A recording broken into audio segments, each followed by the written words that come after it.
সুইডেনের সবচেয়ে সুন্দর টাইম বা সামার টাইমটা খুব বেশি ভালো লাগে আসলে। এদের অনেক সুন্দর লাগে।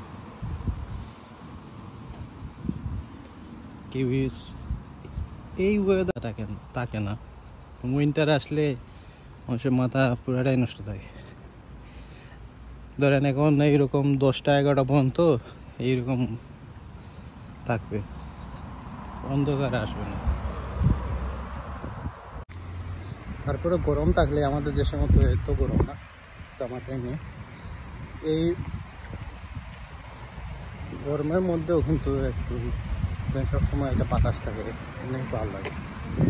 বাইরে বসে বিড়ি করে বা চা বিড়ি খান,